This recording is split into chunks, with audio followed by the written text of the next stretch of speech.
Very cool. Come and have a seat. We need. Yeah, well done, Ellen. We're going to get you. Good, good. I'm pulling that one down, but there we go. A bit more Teddy. A bit more Teddy and a bit less wool. Do you want this? I'm trying to send you the image. Of myself? No, this background image, Talkaoke Skills Lab.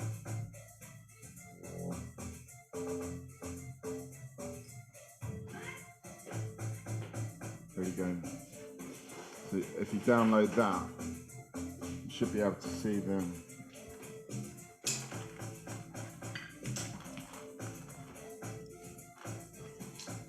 Still got nobody coming in as far as I can tell. No one else is coming. No, it's just us four, us five. We're ready for this though. 1, 2, 3, 4. We might as well just get the conversation going between us. Hopefully. Oh, look at Margarita is joining. Lily said Margot the lady.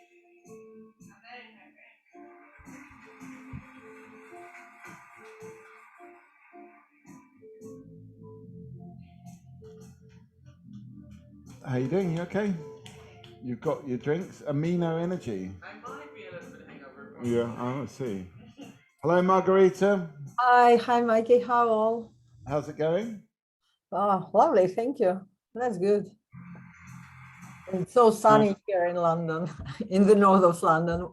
How is in your area? How is it? Pretty nice and sunny. Lovely. It's a good vibe out on the street. Oh. We're waiting for people to drift in. We've got, it's just 2 at the moment. Hello, Colin. Can you hear us? Not yet, maybe. Not yet. Not yet.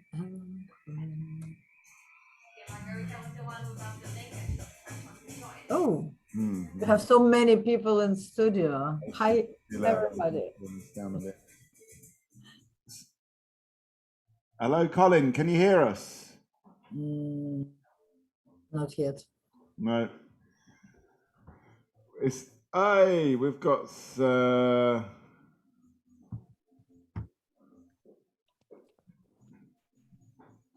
this? Hello, the people speak. Who's that?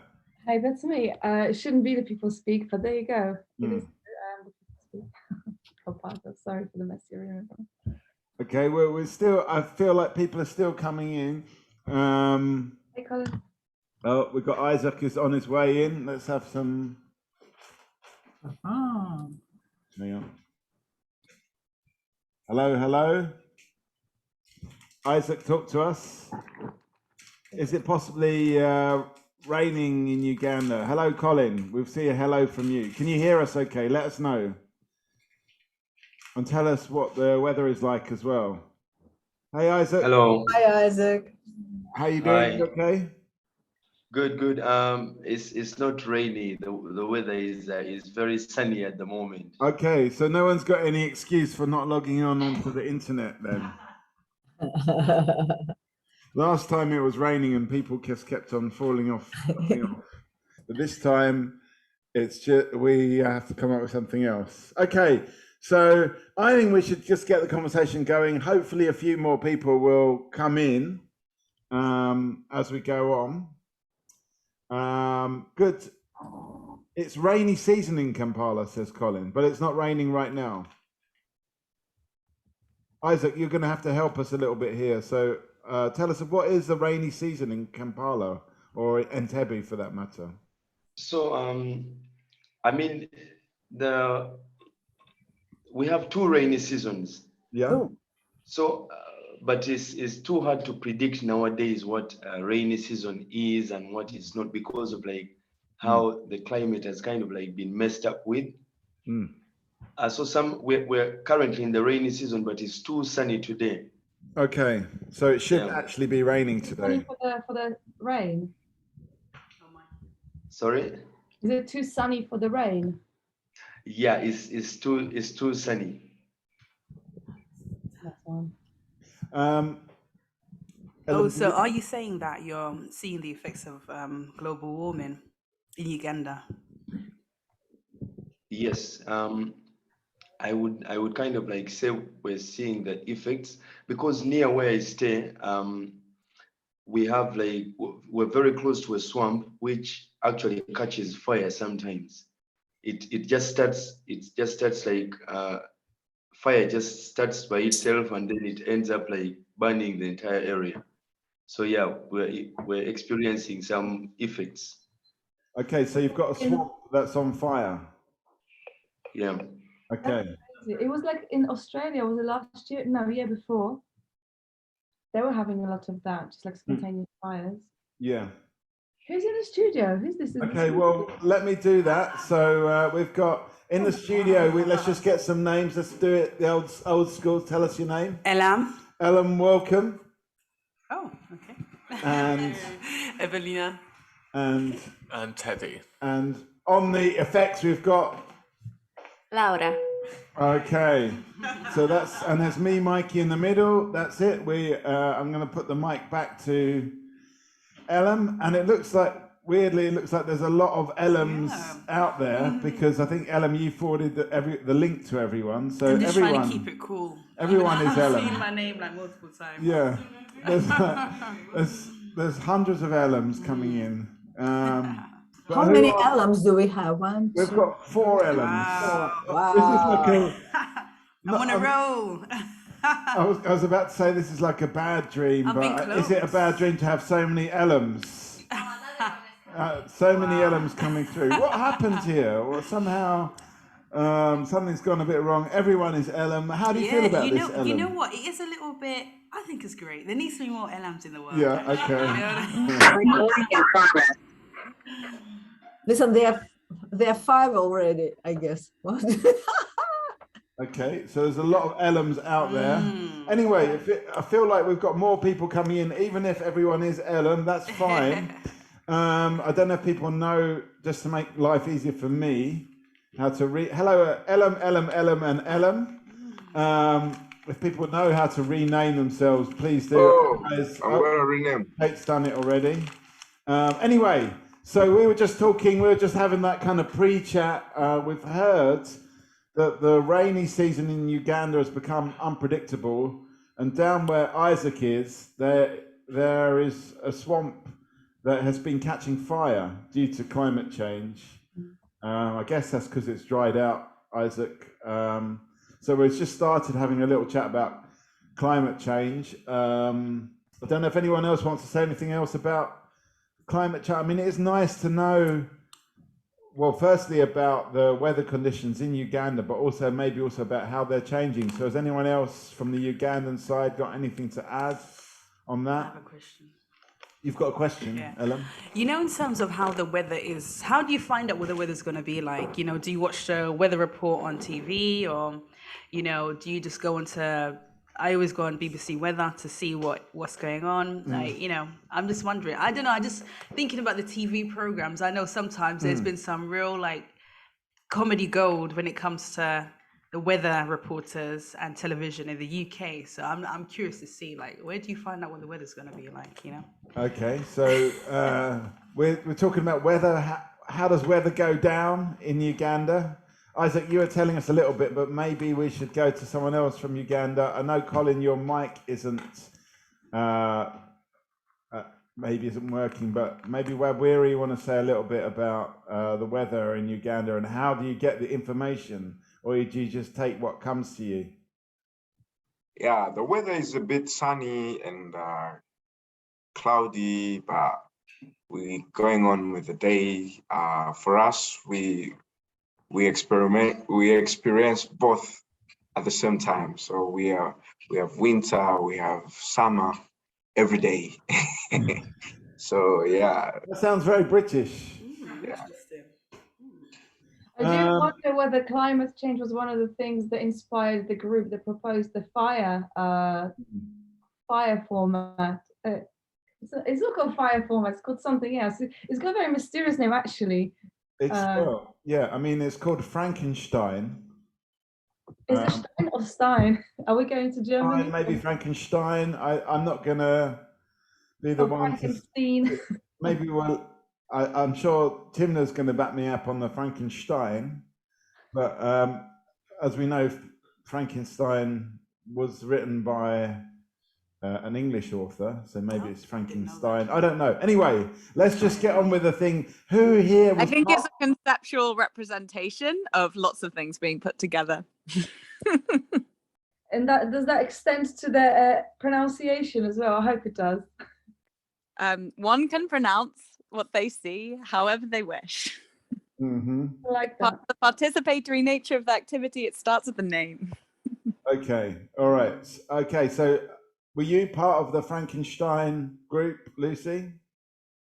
Yes, I was. I was. You want to say a little bit about it for those who were not part of the Frankenstein group, or about some of the ideas, and maybe other people can chip in and let's get some questions. This is, by the way, if anyone's wondering what we're talking about, this is based on the task that we set you for the last couple of weeks. And one group came up with a kind of proposal that's loosely based. Well, it's not loosely based at all on Frankenstein, but it's called Frankenstein. So, Lucy, over to you. I'll have to get my notes up, but I think the summary is, I don't know, is Timna on the call? Because I feel like Timna was pretty good at leading and organizing this, so I feel like she should also chime in with me. But we sent lots of messages and tried to coordinate times to have conversations about what type of things we'd like to do in terms of a format and what we'd like. And somehow, I'm not sure how, but a fire came up as a really nice activity that it facilitates good conversations and just create, somehow fire has the power to create a really nice atmosphere. Someone mentioned it and then we're all like, yeah, and then off the back. And then we kind of developed it into how can you make that more participatory, and what are the elements that can facilitate conversation? How about all the processes to building a fire, and kind of going and who was it that said, was it Henry that you said that it's in Uganda going to collect firewood is like a practice for women to do as a kind of bonding. So like that's great. And then wait, Timna, go on, you take over. I feel like I've done a bit of an intro. Over to you, Timna. You're shaking your head, but I mean, you know what? I kind of wonder, because obviously each group, there were two groups in the end, and then each sent us the kind of the breakdown of what the format is.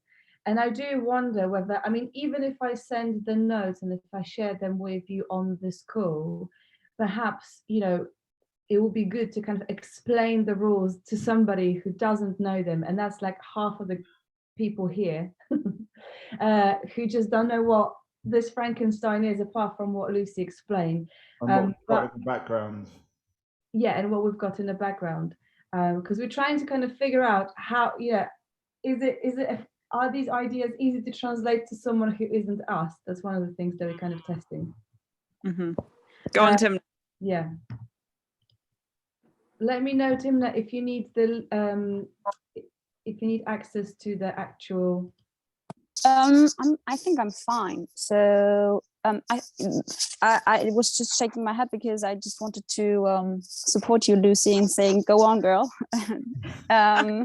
So just one explanation concerning the Frankenstein. I just called it Frankenstein because I think you, I think with both of you, Mikey and Margot, you called kind of do a Frankenstein version of this format, just that everything is put together. So coming back to the let's say the rules of our format. Yeah, so participants come together. For now, we have decided that we would need a facilitator, and the aim is to create a fire together depending on how many participants we have. So participants go out and look for twigs or something to create a fire.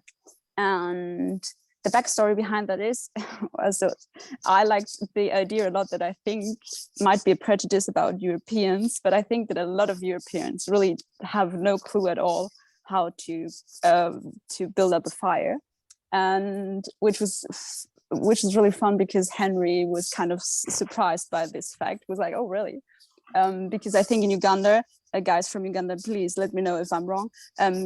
a lot of people gather around around fire to cook, and this is also where the idea came from.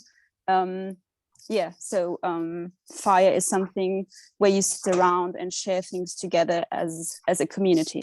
And I think it was Sophie's first proposition who said it would be nice to have a show about cultural diversity and cultural taboos. And we thought, yeah, it would be great to sit around a fire to speak about that. But then, actually now I forgot about the rules. So Lucy, interrupt me whenever, or Henry, or whoever is on our call who was in our group.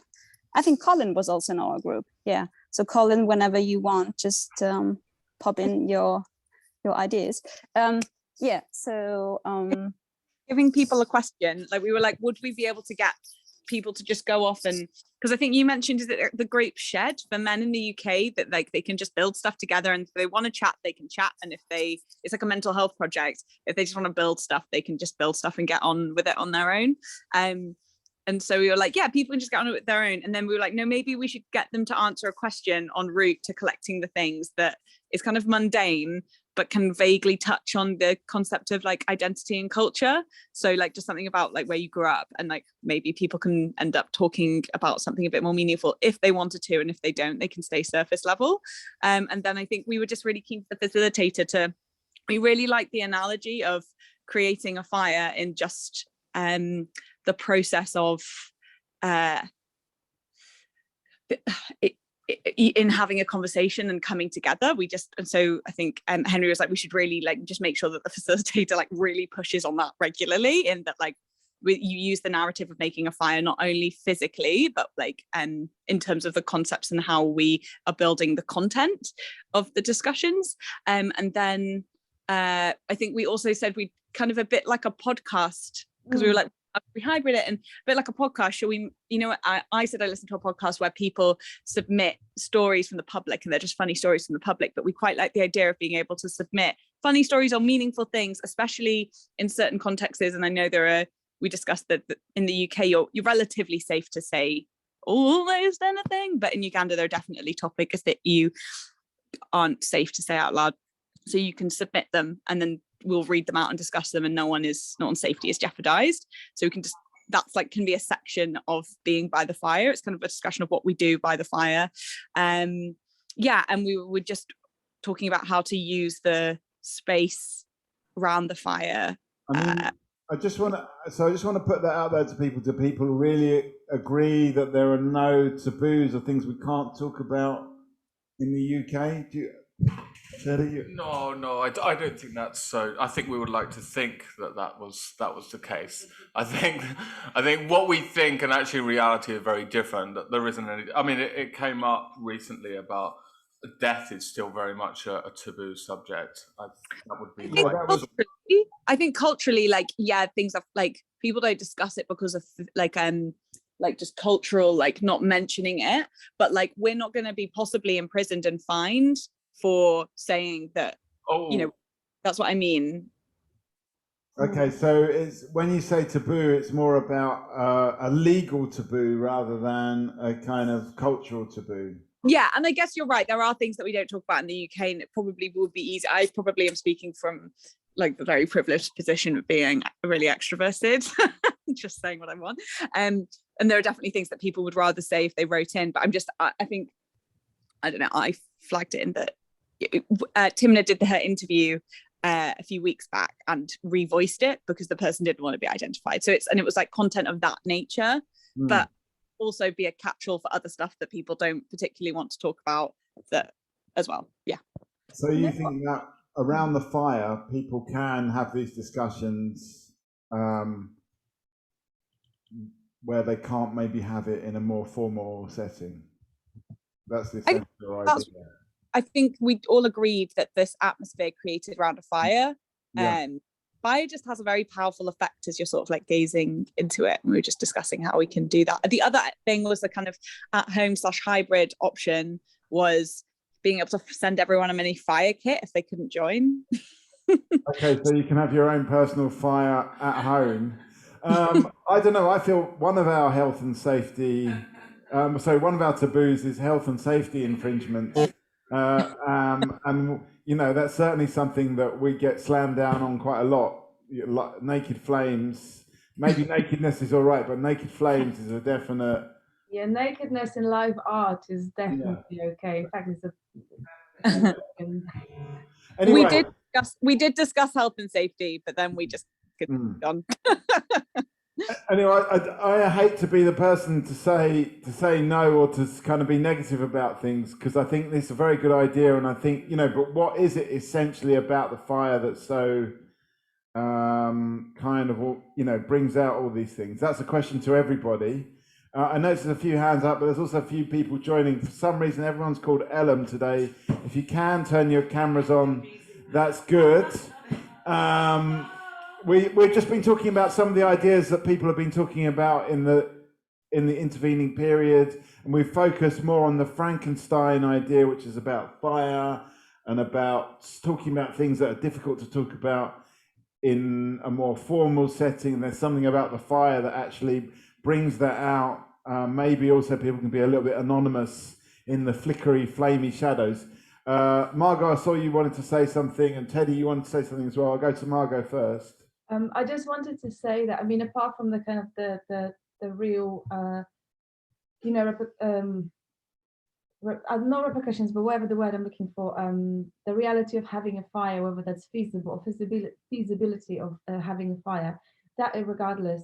I'm quite interested in this idea of almost like remixing two very different outputs, like, I don't know, like mediums. Because on one hand, you've got a podcast, which to my mind, I'm thinking about this like final event without kind of like end gaming it, but I'm thinking, you know, that could almost be something that's a build up to the final event. And then also you've got this possibility of doing something live out in like, you know, in an open space, maybe some, you know, that kind of blends almost the technology with kind of like real life kind of fire making. And I don't know what the kind of fire regulations are on the Ugandan side, but I've got a feeling Wabwira is an absolute expert in that, so I'm sure you can tell. But you know, but I just really like the idea of podcast, but then something really quite physical and something that almost like brings these different threads together in a live conversation. And I think the beauty of podcast is that you can stay anonymous, and you can just put your opinion out there, and it can be discussed live, but without maybe revealing too much about yourself. So they're the things that I really like, actually. Just wanted to say. Oh, cool. Thank you. We've got another two Ellums joining. Yay, okay. And welcome, if you just joined, by the way, you should be able to change your name from Ellum, unless you are called Ellum, actually. Yeah. And then it's no problem, just carry on Yeah, as you are. I think I shared the link with most of the participants in Uganda, so that's the reason why most of them are coming with Ellen. The one that you shared, Margot. Okay. Anyway, I can see we've got Totem there just popping in, so we know that one of the Ellums is Totem.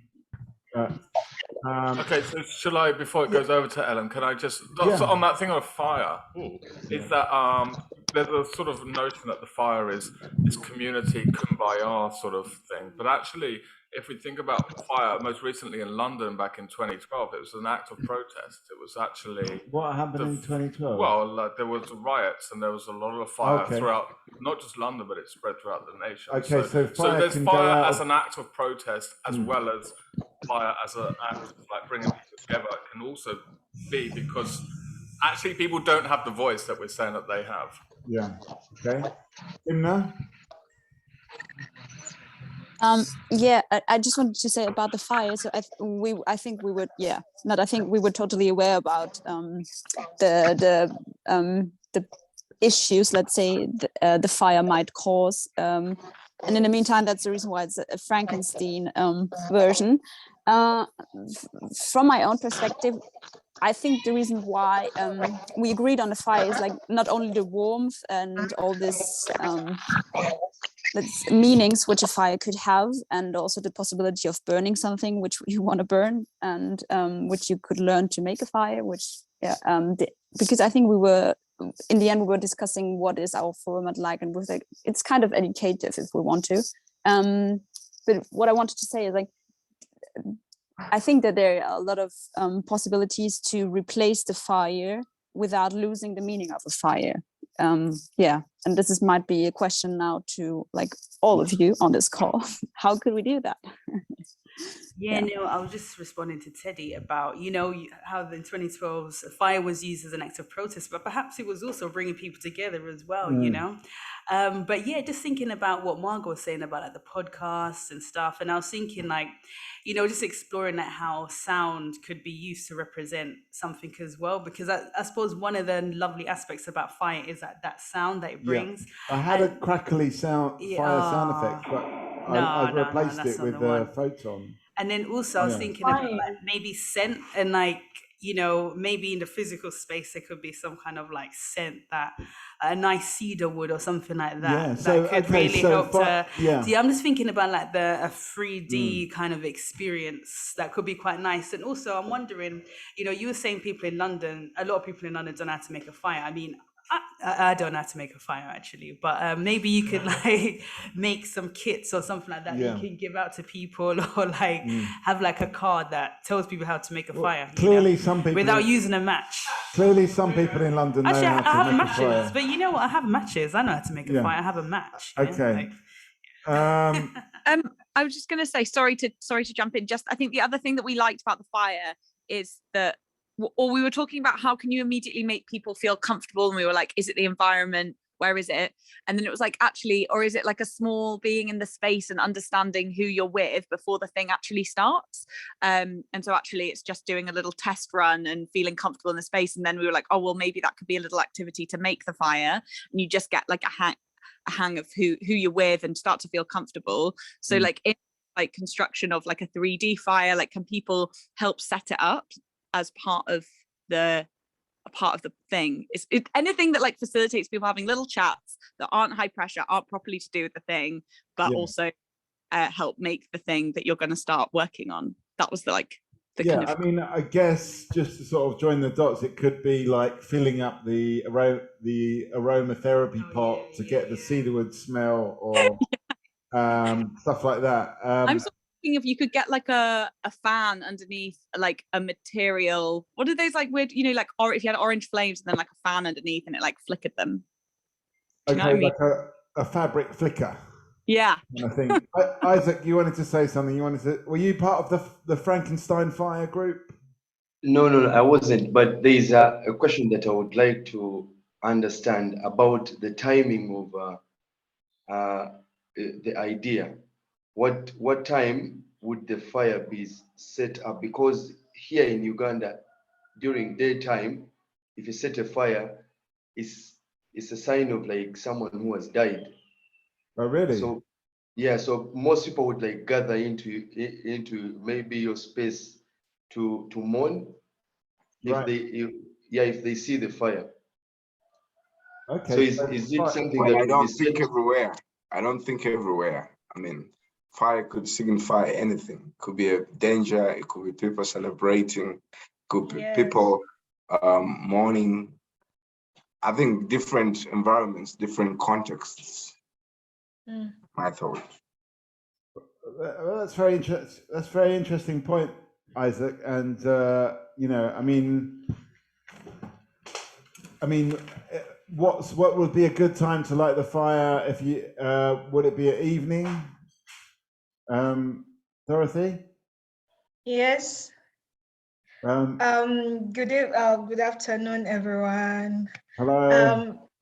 Here in Uganda, particularly me, when I go back to the village, my grandfather and my grandmother, when it's time to talk with our grandchildren, they tend to make a round, like a fire round. You sit around and then they start telling you stories and also encourage you, and also you talk about what you've passed through when you were in town, and now you're back. What's your plan? What's your future? So it's like getting to know each other. That's how we do it in the village, and also help us to know our grandparents, more about them, what we didn't hear when we were young, when we were not born. So yeah, it kind of unites us. Okay, so it's quite a big thing. So were you part of the fire group, Dorothy, or were you part of the other group? Were you part of this idea? I'm part.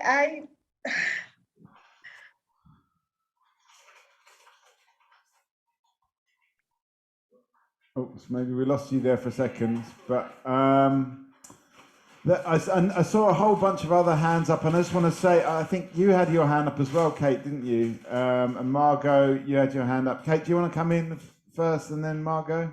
It's just a really tiny thing that I find it really funny when people have those YouTube videos of crackling fires. Yes. Like that's become really popular to like just have it like in the background in your living room, like, oh, crackling fire. And it does almost feel like you want to go like, yeah, a bit like when you step onto an escalator, yeah, and it's not moving and you're like, whoa, I expected that to move, and then you're like, oh, this fire's not really very warm. Yeah. But I guess it's funny that it's something that's so obviously so physical, fire, that people have decided to make it digital like that. Can it work in your opinion, or do you think that it's that is kind of against the idea of fire, or against the meaning of fire that Dorothy was talking about? I don't know, for me, I find it really funny. So I guess that brings us together, because I'm like, yeah. ha, ha, ha, that's funny. But maybe not in the same way. Okay, so it's got a... okay, Margot. I mean, you know, what we were just talking about, I like the question about like, you know, digital fire, like what is that a stand-in for? Because I once had a conversation with my flatmate, and she was doing an art course, and she said, oh, there's a person on the course. Actually, there was a group of people on the course. A nice visual, Laura. I feel a bit warm now.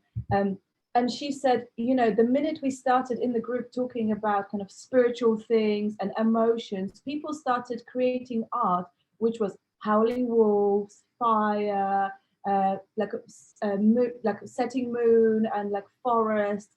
And she said that kind of falls into some kind of a cliche. So I personally am just interested in like, you know, this kind of dialogue, because I think with things deeply, deeply symbolic, like for instance, fire, or like for instance, I don't know, something else, I find it very easy, you know, that it sometimes produces like really bad art, or like tacky art. I'm just interested in that.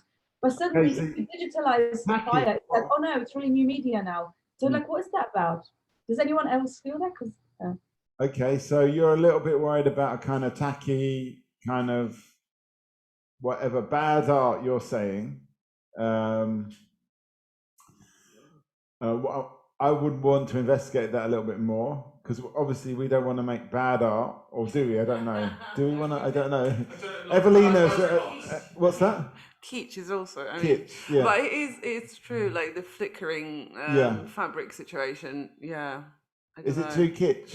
I don't know, but I think it would be very interesting to try and, because it's a very sensual experience when you're around the fire, no? Because there is heat, there is smell, there is sound. And I guess, I don't know, quite a lot of things have moved to the screen and online. So how do we? Yeah, I mean, I'm thinking sort of like when we do our final event in Rich Mix, as Ellen pointed out, we could have the smell and the sounds of, we could give it that kind of, that feel, that fiery feel quite easily without setting off the smoke alarms and getting the building manager upset. Maybe it's just about switching the light off. So because usually when the fire is on, it's dark. There is, maybe with all of those senses switched on, but you have this. I don't know. People are anonymous. They can speak freely because because it's dark and it's kind of flickery. Teddy, what were you going to say? I just wanted to pick up on what Margot said about bad art. And when we first did this and we looked at postcards being, what would a shitty postcard look like? A postcard full of rubbish as opposed to a nice one. It sort of feels maybe we're back there in some way. Well, what do you mean? Well, that we could, I don't mind bad art. I kind of almost want to see a bit of bad art, a bit of something that goes, something that isn't overly polished. I like the idea. Although when we're talking about those little flappy flames, I'm thinking of those car dealerships with the flappy people as well. Moving around. Yeah. I almost want to move like when I see them. I want to move like that flappy thing. Yeah. Okay. Lucy. I just wanted to say that. Okay, sorry, Margot. Sorry, we'll go to Margot first, then Lucy. Yeah. Because I'm just thinking we could move on to the next group actually very shortly. Because I'd like to maybe for both groups to have time to kind of discuss, like bash these ideas around, and maybe the last half an hour of the session could be about like redefining, kind of like redrafting ideas. Because I know maybe in the spirit of the kind of Frankenstein, as Timna put it, actually cutting up the two ideas and then sewing them together into one idea. But so the idea is maybe we like just kind of final things about this format, but then we will kind of get you into your groups maybe and get you to kind of refine if there's anything you want to refine, because you may be like, nah, I'm good. But thinking more with the angle of, okay, so it's the 10th of July, what could possibly happen? What will people experience?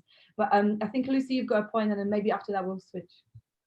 Hi, yeah. I was just going to say, I think the thing that I visualized, I went to a theatre production and I saw this like really amazing, they'd had like it wasn't a great production, but the play itself wasn't great, but the set design was incredible, and it was like this silk chiffon, but it was like huge. I think obviously I don't know what the space is like, but I think if it was like a flappy fire, kind of imagine it being like, maybe it would work if it was like there was a light underneath it and this like silk, the way I'm visualizing it, this like silk orange, and then like all the way up to the ceiling, like very big. And I don't know, maybe not. I don't know. We'll look into it for sure between now and next time. Getting some chiffon, if that's what it's called. It can go very badly though. Look bad. Speaking of which, we need to shift on to the next idea. I think Margarita just wants to throw in something. Margarita, you've got 3 seconds. I'm again about the fire. Absolutely fascinating by the idea of being united around it. A physical one. It smells the smoke, and that's fantastic. And then just to double check, if we are definitely having this event inside Rich Mix, or could be somewhere in the area to have a real fire, probably. From the practical side of things, we've got a space where we can do the event, but also we were talking about it earlier on this week. Like, what is the event? Like, what is the event? It's kind of something that's up for grabs. Is the actual event, is the kind of like generating of the material, conversations, the fire, the trip to the forest to make fire. Does that happen before? Is the sharing actually about sharing the process? And maybe there's a small thing and people can get involved in. But essentially, the idea is to be in the space. But okay, because I just recalled about this Allen Gardens. I'm looking at Google Map. It's quite Allen Gardens. It's quite close to Rich Mix, and it was. I attended let's say 5 years ago. I attended a performance.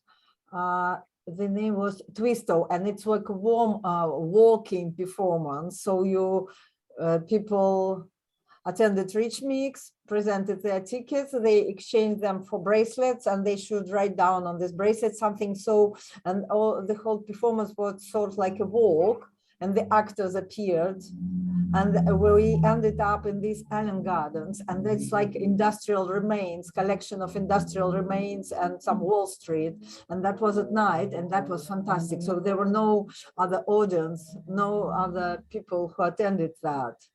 I came to that performance because there was a few nights, but I know exactly which place. You know this place, this Allen Gardens. Yeah. So I guess that's a consideration, I guess, for where this, where that can happen, and also on the Ugandan side, we don't know where things could happen. So you tell us. But yes, just off the top of my head. I mean, we could also be inside out. So the only thing is, I think it's going to be during the day, this thing. So if we're going to have a nighttime fire, then maybe we're either going to have to record it or change the timing of it.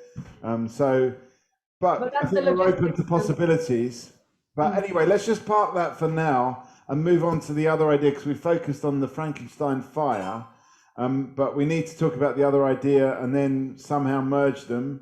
That's the whole point of this session. So can we move? Merge them or battle out the better one, or a third way, who knows?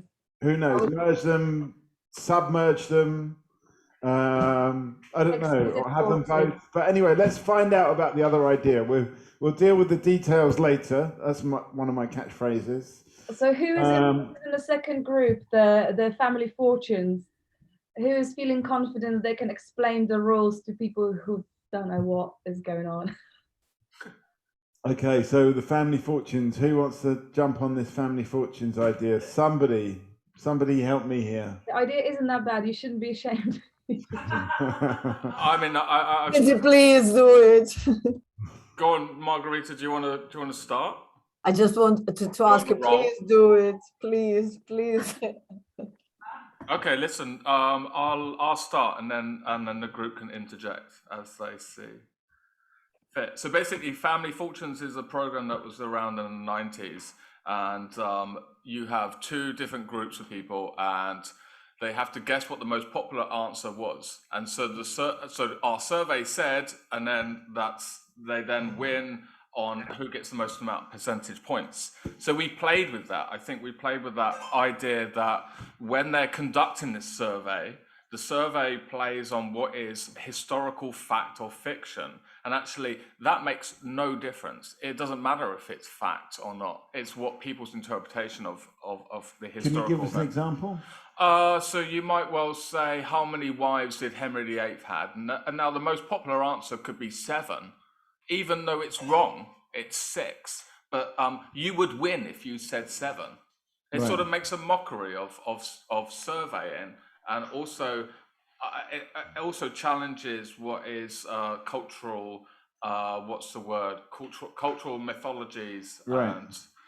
And so I mean, if everyone believes, I mean, obviously King Henry VIII was around 600 years ago. If everyone believes that he had 7 wives, who are we to say against it? Do you know what I mean? How do we know that he had 6 wives? Right, so from now on, he had 7 wives. So we changed it to, maybe one of the working titles was the Historical Tree of Fortunes. Well, we could cut down that tree and make a fire.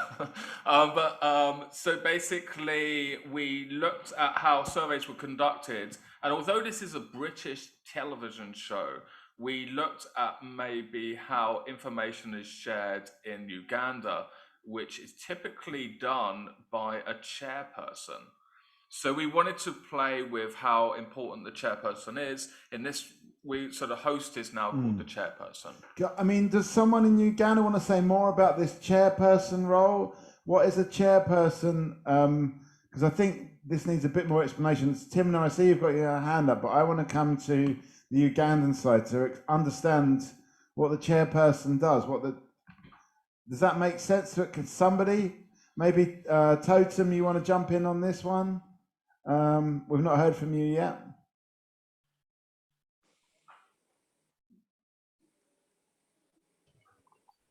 Okay, thank you so much. Greetings to everyone. Hello. So, yes, hello.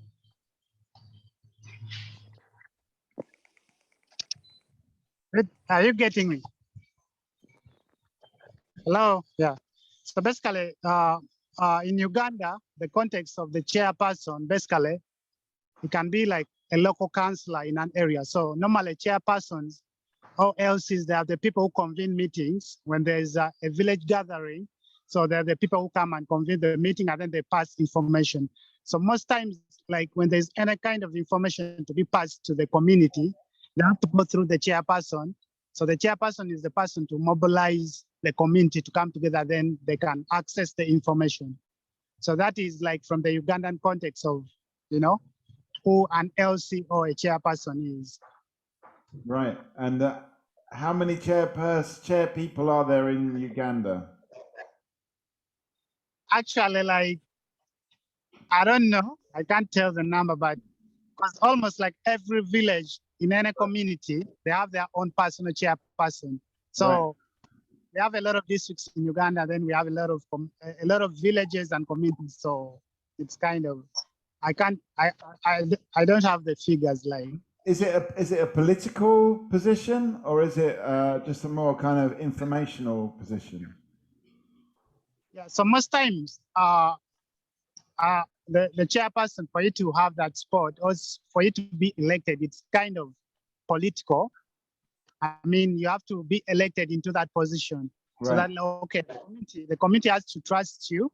They have to believe in you for you to sit in that position or to carry out that activity on the behalf of the community. So yeah, it's kind of political as well. Okay, so a bit political, but there's a sense of belief. That person has to be believed. Yeah, there's a sense like they have to trust in him or believe that he can deliver, or really like, yeah, basically it's all about like they believe that the person can deliver at least something. Wow. Okay, so it's a big responsibility to be the chairperson by the sounds of it. Yeah. Yeah. Emily, you've got a question? It's not a question. It's more like I like from your it was related to Teddy's for explanation. I like this idea of playing around with facts and the untruth actually, but I think I'm just like a bit afraid, like what would people think if you just give them you don't tell them that you're like just actually lying to them. Yeah, but I like this idea of fake news and so that's just my comment. Yeah. I mean, what fake news would you like to spread? I've got a question. Hi, Henry, by the way. I've got a question. So it's like, I've got a question about the hierarchy and the selection process of the chairperson. The whole show is about kind of like, well, it may have been a fact once, but I'm just going to really simplify it. So it's going to be very crass, so apologies. But so we're going to rely on people. I mean, yeah, we're going to rely on people's stupidity to give shit answers, and we have to get imaginative with, what is the general public? What do they think? And I think it's an interesting one for me. It's like, what do we think of general public? That's one thing. What kind of, and when we do something with community, what do we actually think of the community, like that herd of people over there? I'm being deliberately provocative, by the way. And then secondly, what I'm interested in is this authority. So Titan, you said that this person like needs to kind of evoke trust in people. But then people choose that person. What if you can't perform trust enough for people to vote for you and they select a really terrible chairperson who's manipulative? So that's we actually started off this series of sessions and we're kind of coming back to a lot of the original themes in the first things. One of them was about trust, because as a facilitator, as an interviewer, trust is really, really important. But as you said, Margot, it's something that's actually also performed. And I think to be performed well, you've got to believe that you are trustworthy too. So it's not like you're performing something false, but at the same time, it's not exactly, it's not just about being trustworthy, but actually performing that trustworthiness as well. As if people can understand that difference, there's a little bit of a difference there. I mean, I wonder if it's the same with the chairperson. They've got a very big responsibility. But is it also that,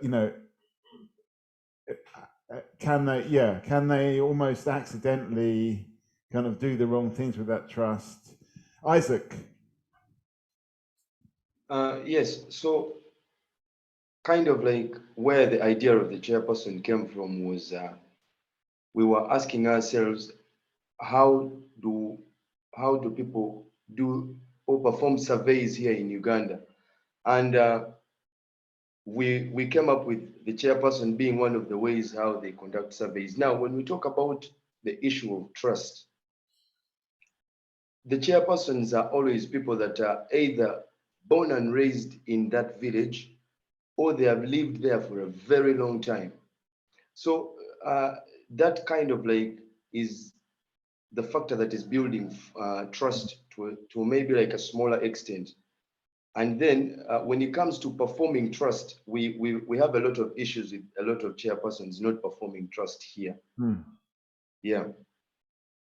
So it can sometimes go a bit wrong. It's not always, it's not a perfect system in that sense. Yeah, it is. The trust is built on the fact that they are maybe born and raised or they have lived for a long time. But we have issues where you go to a chairperson and they would want money before they would, they would attend to you. So that is kind of like limiting in terms of trust.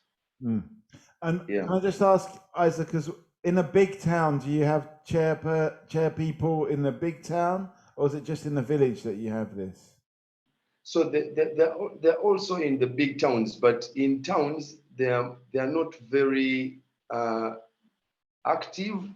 I would say people don't really tend to go to them, because when you look at what the chairperson is supposed to, or some of like the roles they perform is, we have what we call petty crime, So with petty crime, the first thing to do is you would go to the chairperson, because the chairperson is like someone that understands the people in that community individually. He visits them. He knows some of the issues they're facing.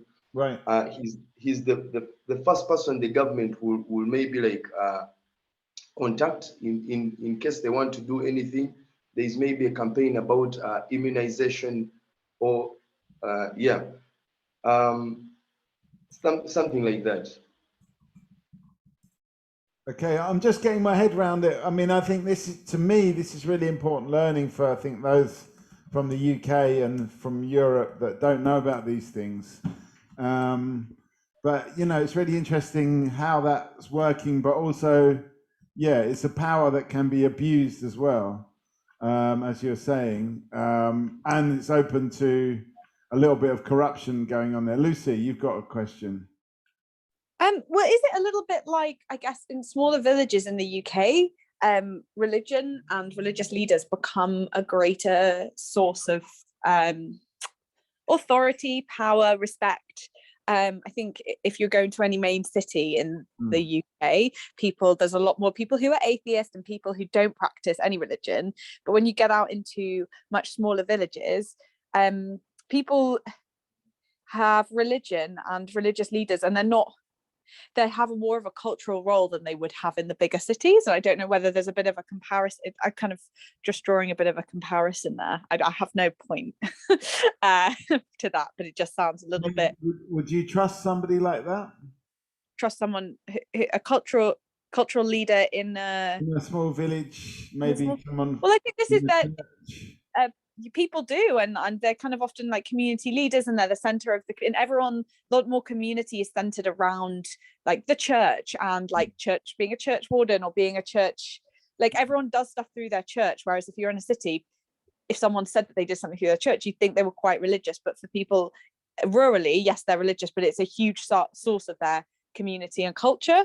And I think I'm reflecting on the point that like it's the same difference on like different structure of authority and culture in big cities and smaller cities. And how is all of this related to family fortunes? That's my question. I'm being tangential here. I'll always be tangential. Yeah, I mean, that's fine. I think it's good, but I'm just trying to go around, all the way around the circle. Okay, I guess to answer that is that like I guess it depends what community you're in and where your context and culture, what the context of the place is, and therefore the figure that someone would relate to as the equivalent of chairperson can vary. Actually, the role of an equivalent of chairperson can vary depending on if you're in a big city or a small village, and like can that be represented like in this context, in like is the chairperson fixed, how are they nominated, if we want a democracy style person, is that part of the game? I don't know. Yeah, I mean, because I guess that's not a democratic appointment in the UK. That someone just gets the job of being the local vicar, or equivalent. Yeah, go on, Teddy. Well, I just wanted to invite Kate in because Kate was quite strong in how the survey was conducted and had some really good thoughts. Sure.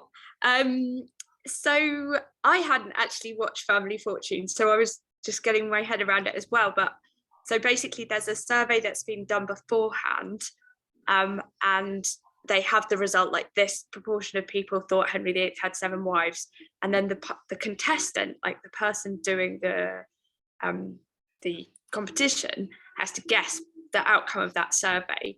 So we were thinking about that, and then we were also talking about chair people and democracy and stuff, and we're talking about how in Uganda you need a ID card to be able to vote, and we were talking about how in the UK that's also been spoken about as a possibility, which would disenfranchise lots of people. So we're wondering if we did do a Family Fortune style thing, what if the contestant could choose the size of the survey? So if the survey was conducted live in the room, but the contestant could, for example, say, I want to guess the outcome of a survey of 0, then they would just get it right. Or they could say, I want to guess the outcome of the survey of 1, that person. And then they're just guessing what one person thinks. This is a kind of direct democracy in a way, but could it be used to say, should we, for example, I don't know, should we have a fire in the middle of our village square and then just say 37 people said yes and 42 said no? Could it be something like that? I mean, is that what we're talking about? Or is it more, I mean, in the Family Fortunes game, I mean, maybe someone wants to describe it for those who haven't seen it a little bit, but what kind of questions are they actually asking? They're asking like, we asked our survey and they said, so what's your favorite pet? And so someone will say, okay, I think the most popular answer is dog.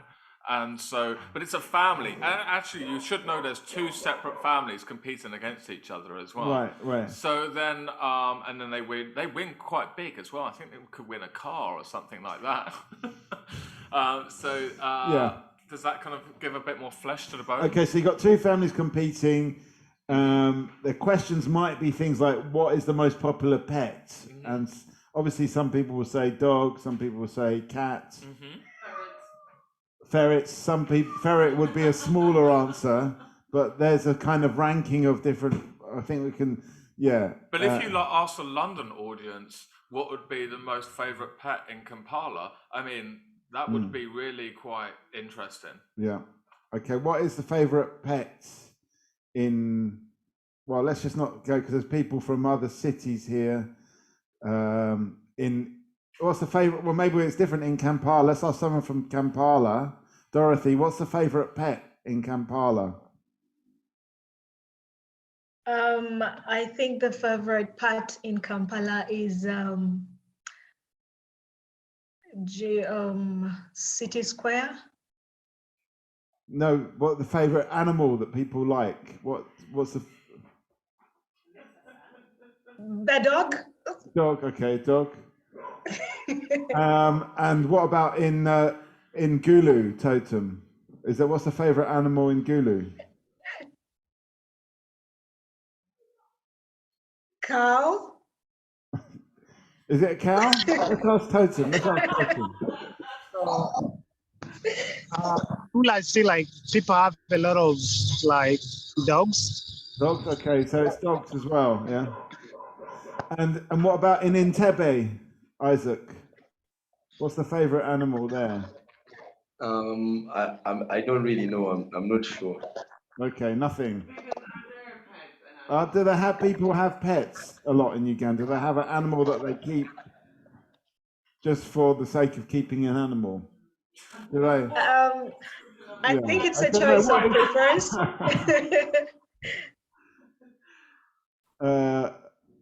Okay. What were you saying, Dorothy? I didn't catch that. When he asked, do people have pets in Uganda or Kampala? I think most people don't love animals. Some love them because they want to take care of them. And others are like, okay, it's there. They just see it as a usual thing. So I think those who have studied, educated ones are the ones that love pets so much. Okay. All right. So Isaac. Well, I think for my case, here people is a huge privilege for you to have a pet. So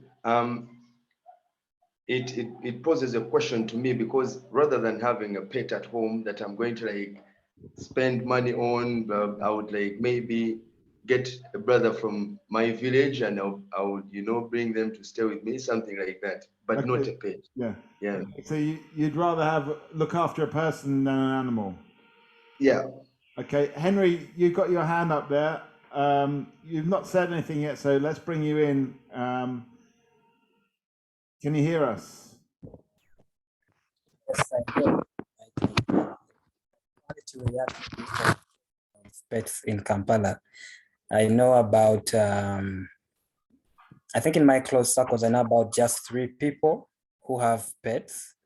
And I remember talking to about 2 of them about trying to find out the reason why they own these pets, because I know, first of all, it's a bit costly to have them, all the vet visits and things like that, when you know that you may not even have food for yourself or people around you. And I think I agree with Isaac on the fact that most times it almost borders on the question of how ethical is it, you know, to have a cat or a dog when you could be taking care of another person. So I noticed that the few friends that actually own pets are young people between 27 to 35. I noticed also a pattern that they are lonely, they stay alone in an urban area like Kampala. So I think it's more of a question of company.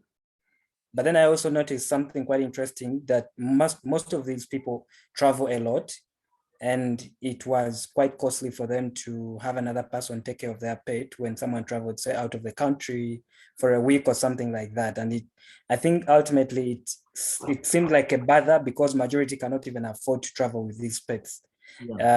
So I think in my observation, it goes back to the question of the ethical bit.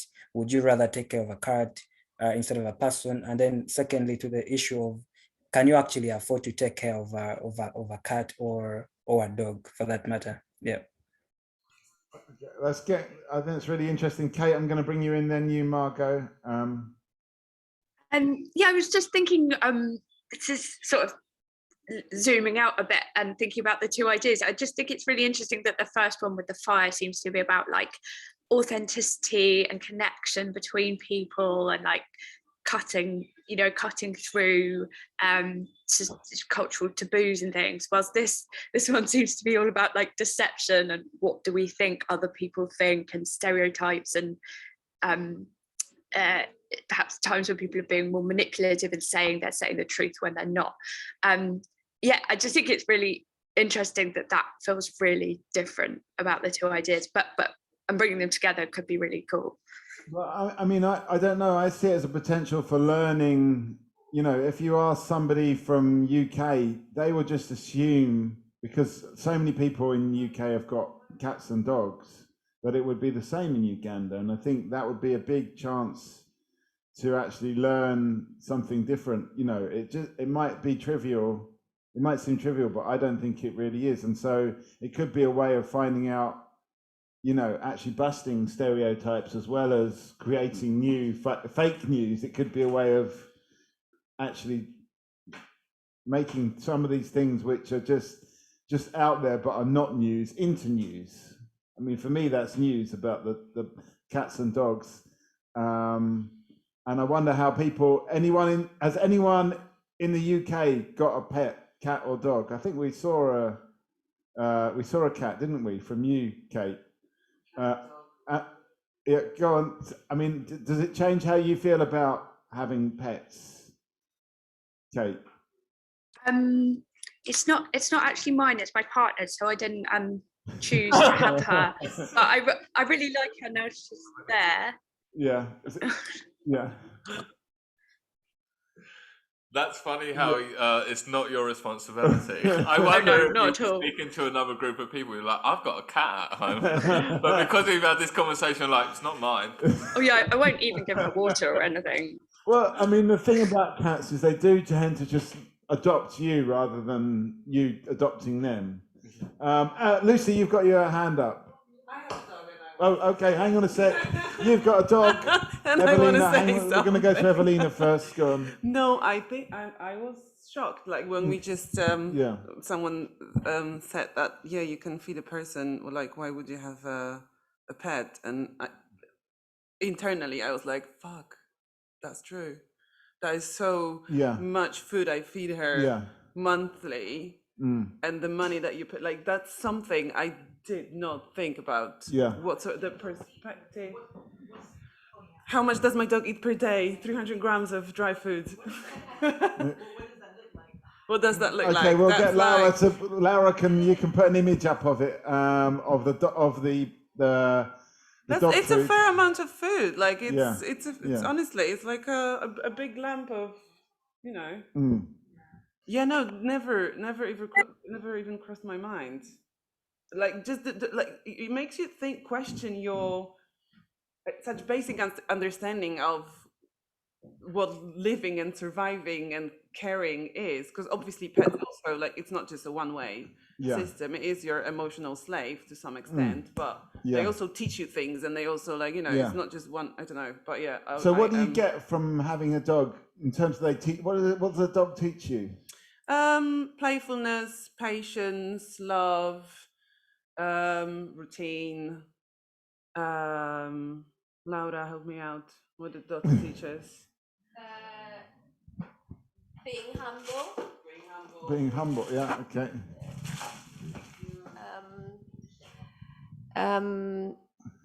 Working through your perfectionism issues. Because Evelina really likes when everything is really neat and clean, and with a dog it doesn't last long, so it's a little bit like a Buddhist mantra of like making a mandala, and then the dog just runs through it. Okay, so the dog is a disruptor as well. Yes. Okay, we've got a couple of people here with their hands up. I'm going to go to Kane because you've not said anything yet. I'm going to come. I just want to flag that we are on the last 20 minutes, and it would be really good to kind of get a conversation going about merging or. Yes, well, I feel like it's happening already, Margot. But Kane, come in. Let's just get these hands. I'm just not going to say anything. Kane first. Then Dorothy, go on. I was just going to make a point about, like, there's a really popular Netflix show at the moment, which is like, I think kids is it in Japan or Korea, where they're 2-year-olds that you follow them going out to do a task for the first time ever on their own. I think, there is, if we don't think dogs, like pets, are being productive enough, like maybe a thing of like getting pets into jobs might work. Like, interestingly. See, what you're saying, Kane, is the answer is to get animals more into the economy. Yeah, more into the gig economy. There is actually, or I think, is it Didcot Parkway Station? Somewhere on the route between like London and Reading, there is a train station where there's a stuffed dog on the platform who one time, he's got stolen a few times now, but he used to go and do the tickets, so people go and buy tickets from the dog. Right. Okay, so dogs can work and do jobs as well. Okay, I'm going to come to you, Dorothy. I want to come to you, and then I'll come to you, Lucy. Oh yeah, dogs that are bomb detectors. Lucy, Dorothy, either of you? I'll do that. Can you hear Yes. me? Go on. Yeah, Dorothy, what were you going to say? I was saying here in Uganda, we tend to prioritize what brings food on the table. So if I'm to get a dog, okay, I love it. Yes, it's going to help me like keep the home and also protect my properties. Yes, I would take it. Then I'll also say, if I bring a cat, instead of a cat, let me get a cow or a goat. Maybe I get milk or I get meat. So it's important to, they tend to look at what they are going to get instead of what they're going to achieve from it. So they want to achieve from something that they see. If it's a cow, okay, I'm going to get a milk, what. So it's about achieving something from a particular pet. Lucy? Lucy, can you hear us? Lucy? Hi, sorry, hello, hi, hello, I'm here. Yeah, I was going to say about pets is that I have a cat, or I had a cat. But I was going to question if money that I spent on cat food is very low quality, and I don't know how much. I don't feel like I do spend a lot of money on cat food, like, but it's mainly because maybe my cat's on a diet, but it's the nutritional content and like it's just not nutritious if it went. But I still agree that was a huge point on like, why am I supporting an animal when I could be supporting a person? But then that goes into all the different ways of like how effectively have agency to support with your money to support different causes. But I feel like my cat, having a cat is like, makes me feel calm and at peace. And it's like one of the only times when I feel just calm and okay. So but it is the emotion, like, do we think about what's comfort? Is it the emotional comfort that we have the privilege to even think of and take care of that? Or is there are there some more important issues and needs that have to be fulfilled? I think we're speaking from a very privileged. So that is it part of our privilege in the UK that we can focus on even these things? And what about the question of mental health as well? But I think, sorry, just to say something that can. I'm just thinking about this family fortunes as a format because we've kind of gone off on one about pets, but I think it just made me think of. What kinds of questions are we asking people about? Because maybe there's something in the way the questions are asked, or what kinds of questions there are to be selected from, that can be revealing about one or the other culture, but without maybe being too prescriptive. Because the question, I wrote it down. I think it was maybe Henry, you said it, but it was about is it ethical? It's a question. Is it a question of ethics to have pets discussed? Like, is it a question of ethics to travel on the plane now? I mean, we've got global warming. Yeah, but I mean, what without kind of like curtailing it, but what I was thinking maybe because we on the UK side, just kind of bringing it back to the actual event, we know quite well what space we are kind of doing the event in or the possibilities, but I wonder whether Wabwiri could give us just like a very quick rundown of what is the space, where will people be doing the event on your side, because maybe that would unlock some ideas of what can happen when and how. Okay, but I just want to say that, in a way, I feel that this is linked to the family fortunes idea, but in a way, I think it also says the limits of the survey in terms of a way of asking questions, because the whole, that was just like a very almost stereotypical kind of question for the UK. What's your favorite pet? But it opens up a completely different discussion. And I think that's to me is a really good thing. But how would you do that in the family fortunes kind of way? I just want to cap that off before we move on to talking about the actual event that we're going to do in a couple of months' time. And it looks like we've just lost Wabwiri as well, so maybe that was a bad time to mention that. But Wabwiri will come back in. So, but I do think we now need to move on and maybe sort of like try and merge some of these ideas, try and actually sort of think about. I just want to recap as well. I'm going to go back to the fire thing because I think what we're talking about some really big things here. We're talking about how to connect people, what people have got in common, what's different, what the atmosphere, what the mood is. The question of trust came up, the question of privilege came up, but all through these different formats. And I think it's really useful to think about how we can spread this out to a wider audience, spread out some of these discussions, some of these ideas, some of the learning, but also some of the fun as well. Wabwiri, you're back in the room.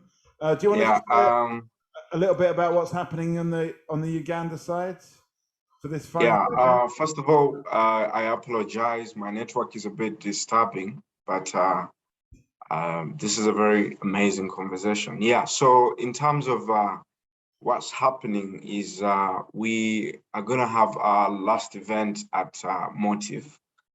Many of you don't know Motive, but at least for some Ugandans who are participating in this program, they must be knowing Motive. Motive is one of the largest makerspace in East Africa. It has it's a gathering and a fellowship of young creators within Uganda, but also across East Africa. They have what we call the design building, they have what we call the fabric building, they have also the photo studio, a mega photo studio where young creators can experiment with the space. And we are privileged to be working with them on this, to be able to actually host our final event. Now that event, we're inviting some of our networks and some of the people from our side to participate, not only the participants, but also some of our audiences that are really keen at being part of something like this, you know, that we're not able to be part of it because it was for a select few, those of you who are very privileged, and also because of the amazing applications that you put forward. In terms of how that will be, we are working around with the technical team to be able to actually create this kind of interactive space where at least you'll be able to have a view of what's happening here, and we'll also have a view of what's happening there. We'll have some bites and drinks, and for us it will be like a catch up with the participants within the Ugandan side, but also the UK side. Yeah. Unless Mike, you wanted me to say something, I'm happy to share. No, I mean, from my side, I mean, Margot, being the producer, is more interested in the practical details. I'm more interested in the ideas and actually developing the ideas. And, you know, I think for sure we need to do something practical, and we need to know what those spaces are. I'm also still open. Margarita mentioned, can we somehow have some space outside?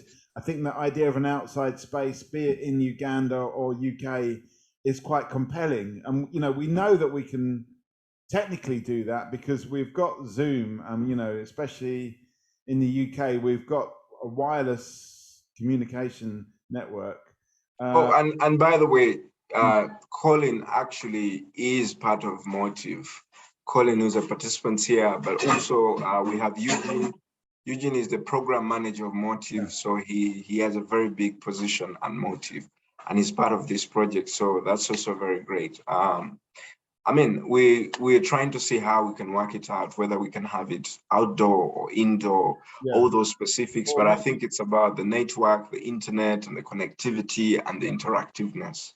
Well, yeah. I would rather dream big. This is what I'm saying, and sort of like, you know, then we work out what we can do. You know, we always say that sometimes, you know, everyone wants to have a swimming pool, but in the end, we just give them a pond.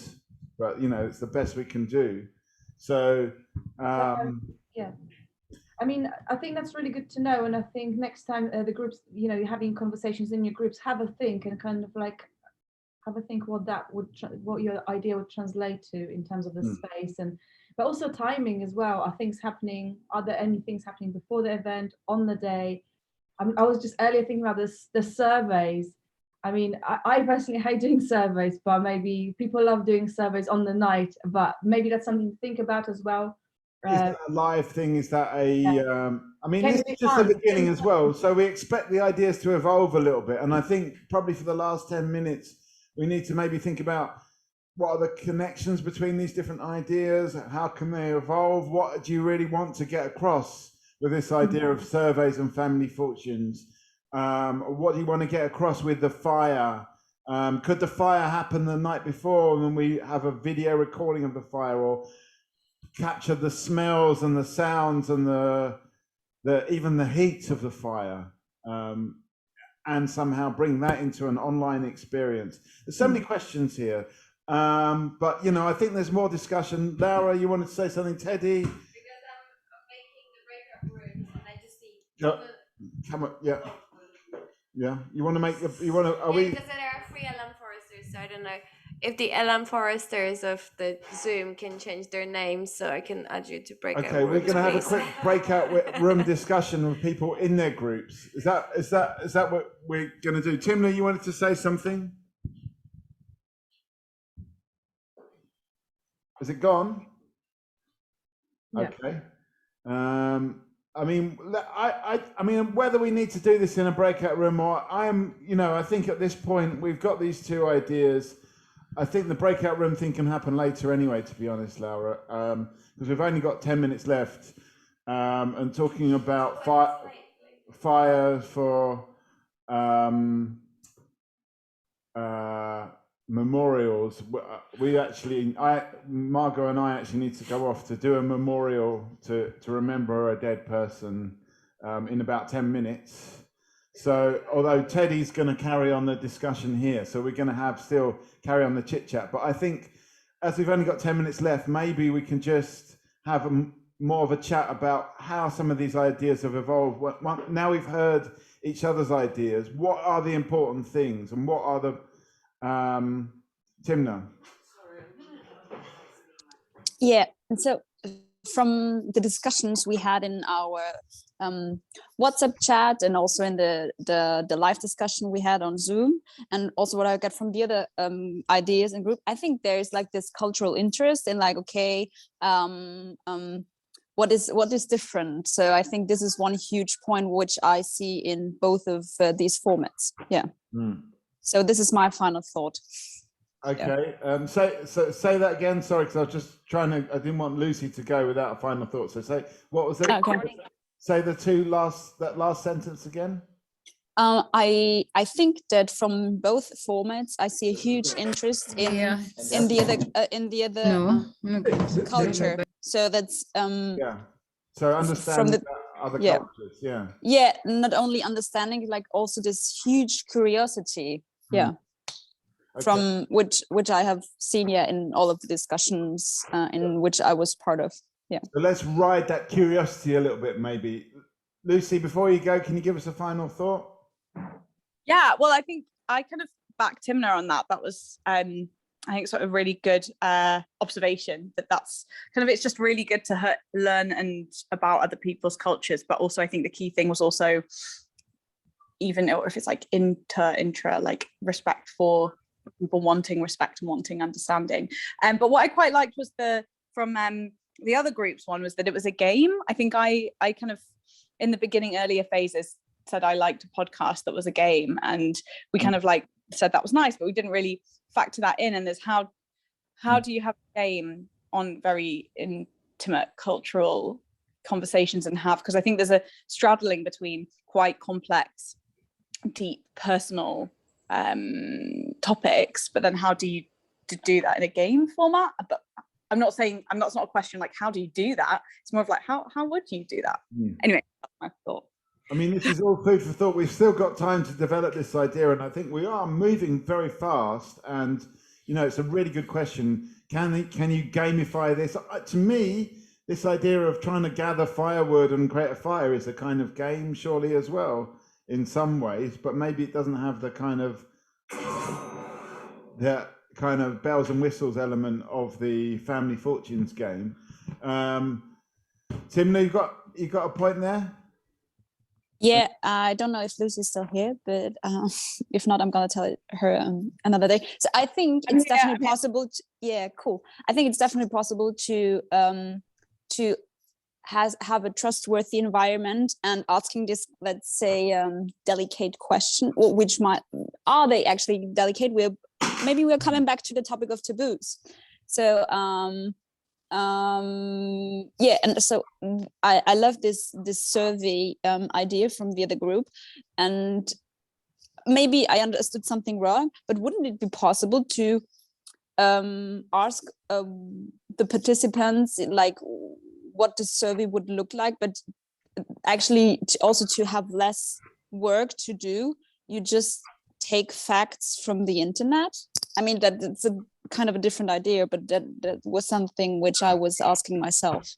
Yeah. Like, my question is it about facts? I mean, I think the number of cats and dogs in different countries is a fact, but is this the different attitudes to cats and dogs a fact? Or is it something else? What is a dog? Are there human dogs? Yeah. Will that, I know in the UK, yes, people like to dress up as dogs. Humans like to dress up as dogs. Okay. But also some people see other people as dogs. It's a slur as well. Okay. So there's like the whole meaning of dog. The meaning of dog, which can be utilized in all sorts of different ways. Paddy, you had a point as well. Yeah, so I was just like, if the survey's a switch, so that we can write a survey, but we don't conduct it, it gets conducted out in Uganda and vice versa. I think that's where you start getting a nice crossover. And then if you were to gather that information around a fire where traditionally you might meet, that would extend the event over several days or nights, and then you can go, instead of like our survey said, our video said, and you just go to the video of a show of hands, a simple show of hands. It doesn't have to be that many people. Okay, so potentially this fire session could be like a 3-day event before maybe the main thing. Margarita, you've got your hand up. Just regarding the curiosity which exists between the people in the UK and Uganda,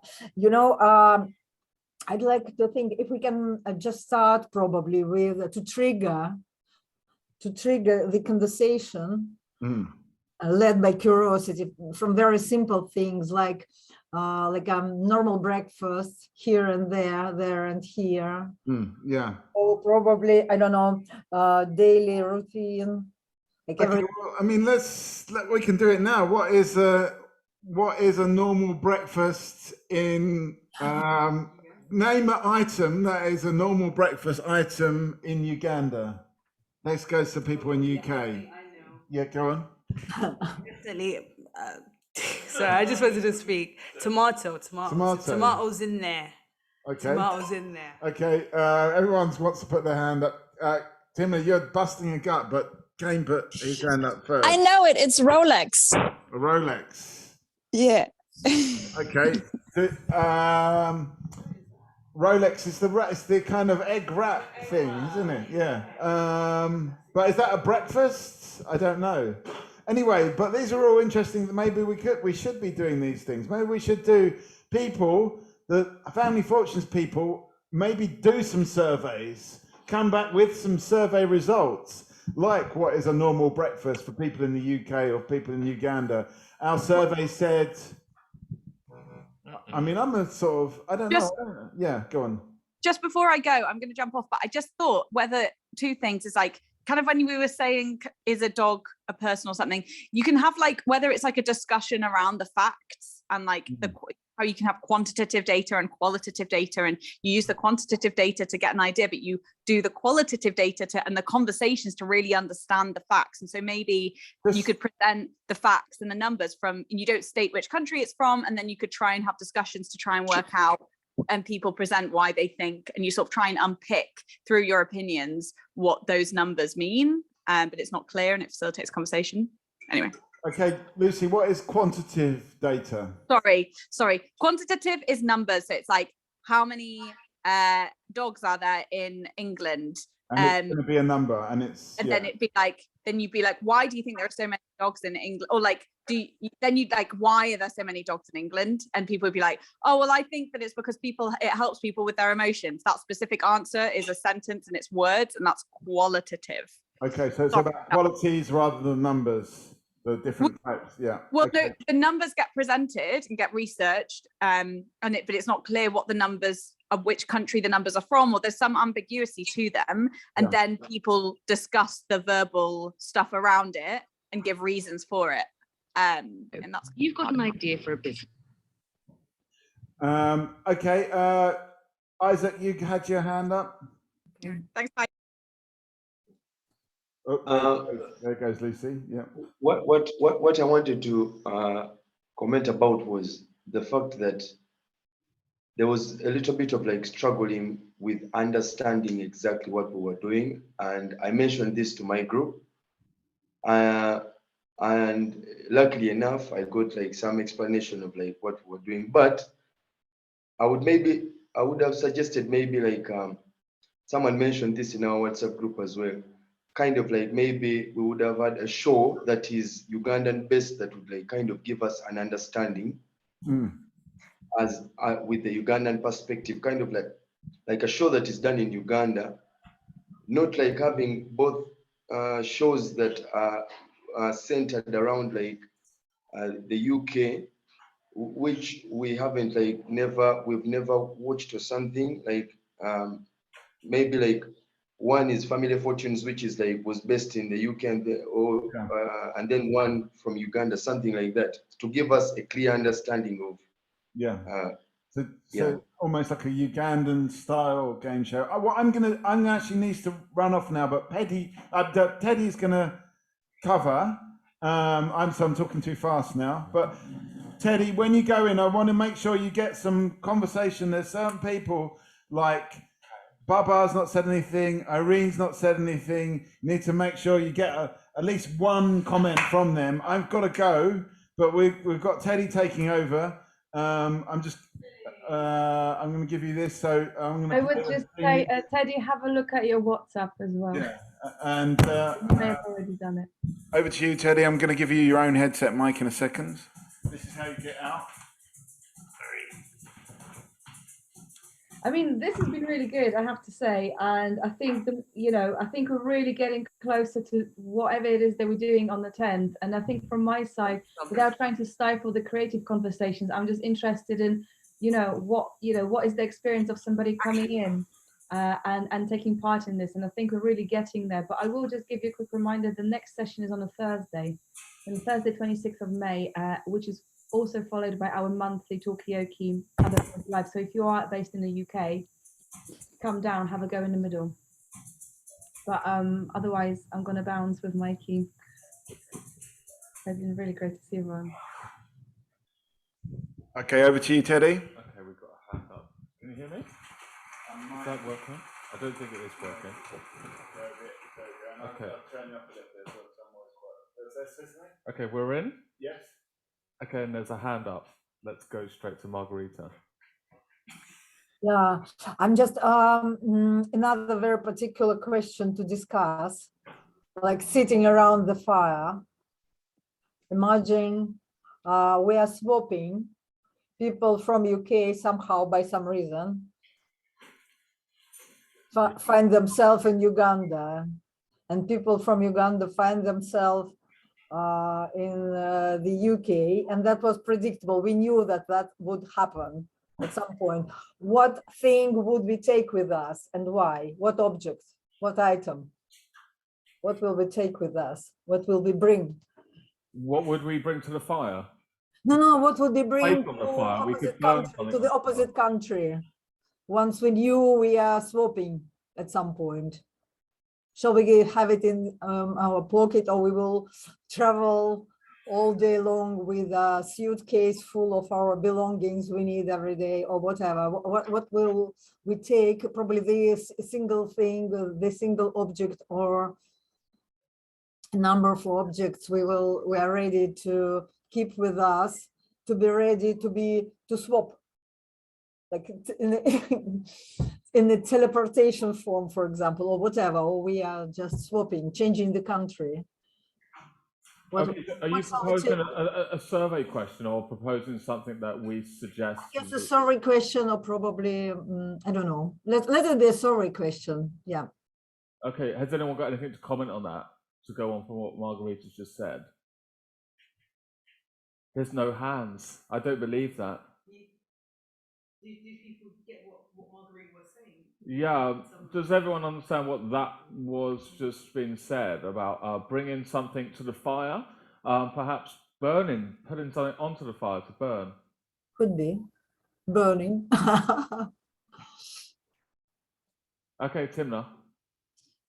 I like the idea of like swapping. It just made me thought of it would be, which is obviously not possible, but beam person, like you can just like get a person from Uganda to have a chat with a bunch of people from UK and vice versa, which would be really nice too. yeah, just made me think about that. So yeah, just my quick comment.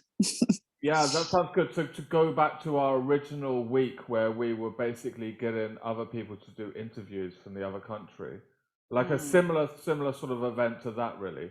And maybe we can do some more like survey work. And so in our groups, we could propose to someone else, all right, I want you to go and ask these 3 questions that we would ordinarily ask maybe in our respective countries. Go out and ask someone else and get a snapshot survey. Is that kind of what you're thinking? I think that was even better from what you've mentioned. I was thinking about like the beaming, which is not possible, but it would be possible without having a survey to ask someone a question, to ask someone from the other country a question, and then let the participants of the game guess on what the other one said. I mean, it goes away from the idea of the survey, but yeah. I think as much work as you put in here, the more fruitful our discussions would be for next week. So if you then got those answers and then spun them back out, if that makes sense. Is this making sense to those people who maybe haven't spoken yet, who are on screen, maybe just blinking at me? Yeah, I can see someone. There we are. There's going to be some speak coming in now. Go for it.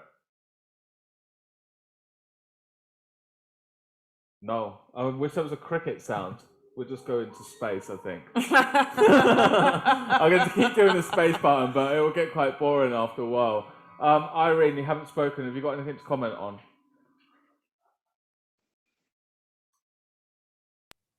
Yeah, sorry, I cannot have my video on for now, but that's okay. Yeah, I think I like the idea that Margarita suggested of exchanging, something from like a Ugandan gives the other person, and then a person from the UK subs as well.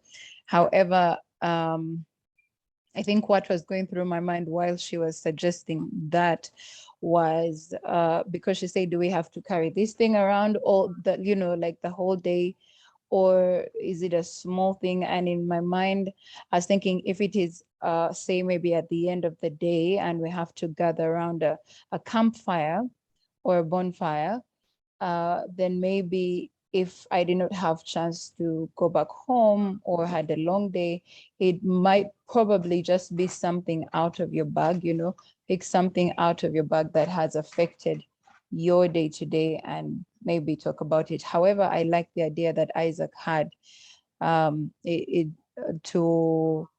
have Ugandans and people from the UK kind of do independent shows, because then it would put a lot into perspective, knowing there's a common background and all, and then it would I think give a better understanding for the people from the UK if they're watching the Ugandan show. It would give a lot of perspective also for the people that are making the show, say for the UK people or the Ugandan people.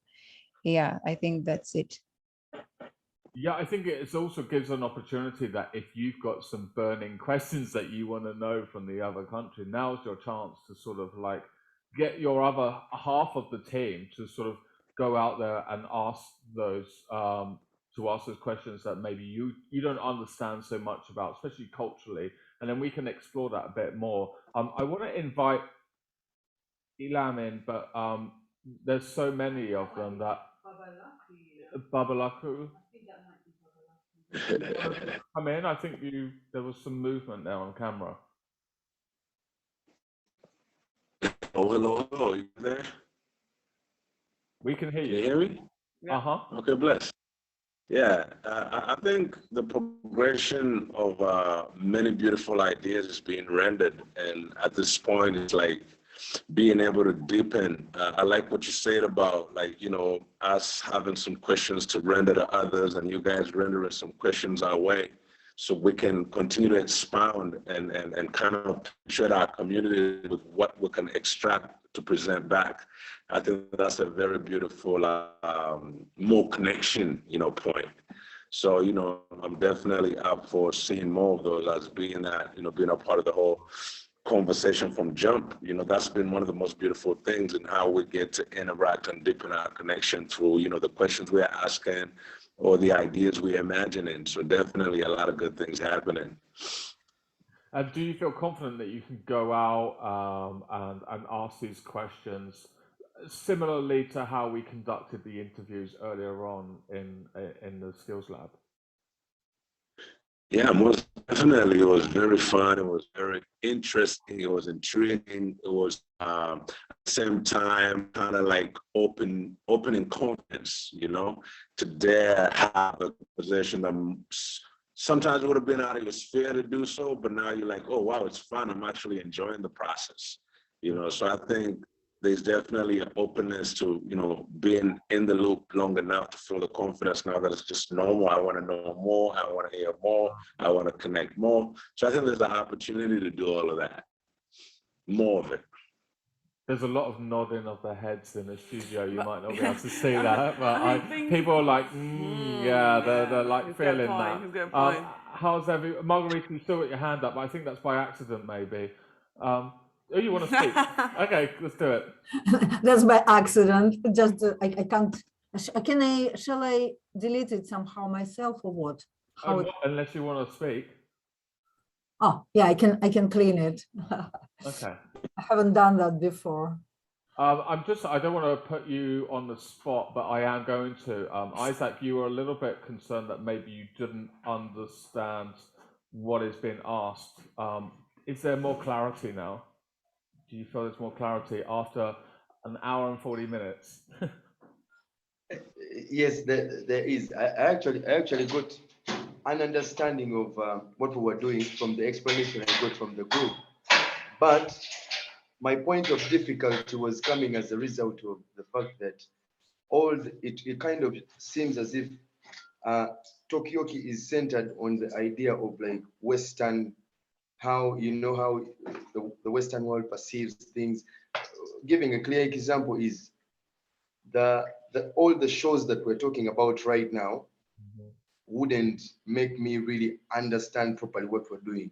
So if we kind of like decolonized Talkaoke and maybe like had a Ugandan show that we would be talking about here, then it would give us a clear example. Kind of like in our group where we discussed family fortunes, I talked about something to do with football, where when someone is going to kick maybe a penalty kick, they would ask the audience or like a few people who would maybe win a prize, and they would ask them, do you think that is going to be a goal or it's not going to be a goal?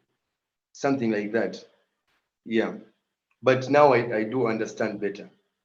Yeah, I wonder with that football one, maybe you could explain that a bit more. But what I understand of that football is that you're guessing whether the football's, if there's going to be a goal or not. There's actually a quiz show here called Question of Sport that has what happened next. But they don't stop a football game live in the way that I think you're talking about. I think there is something about the survey and the football which maybe there's parallels there. Do you want to say a little bit more about that program that's now been made into a program? Is that right, with the football? So it's actually, I don't know whether this is very good, but it's actually for mostly people that do gambling. So there is like money that is collected very fast, and they'll be like, so is it going to be a goal? And you would have an answer of yes or a no, and then whatever the outcome is would determine whether you would have the money or not. Yeah.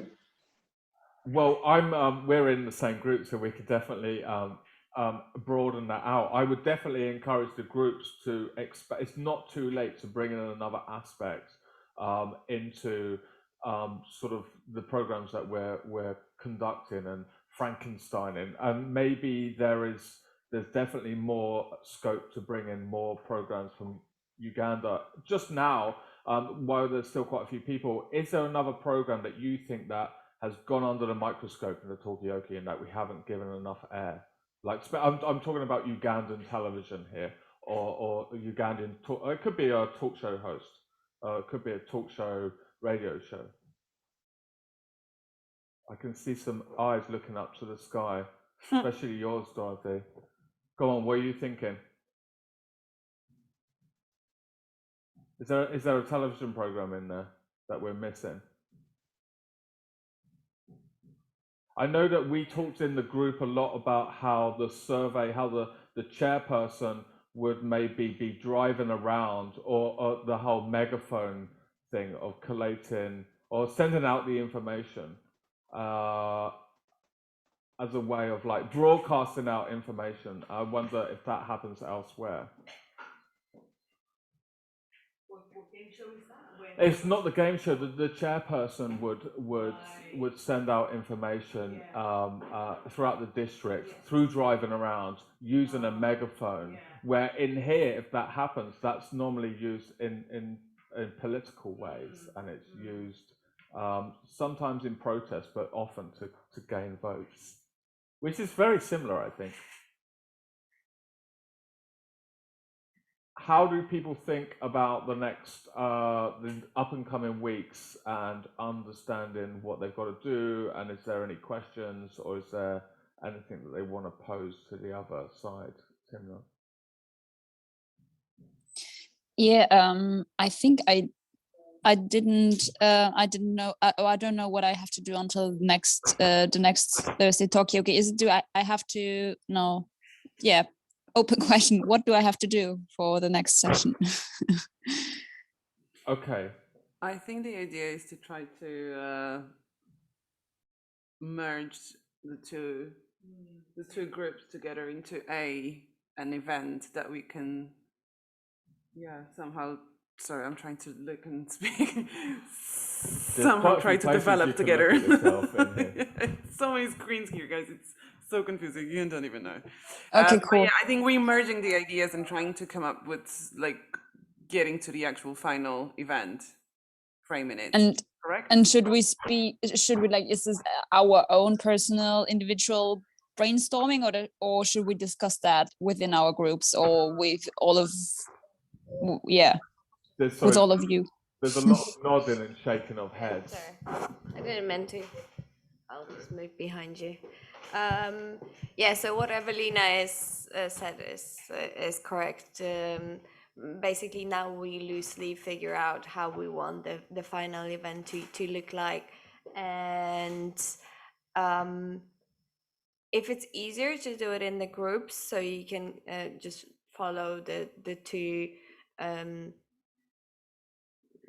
idea streams. I don't know but like to further develop, we can try that. We do have like 13 minutes left, so if you prefer, I don't think there's this many of us to split in the group, so we can kind of just brainstorm of like maybe think what are the best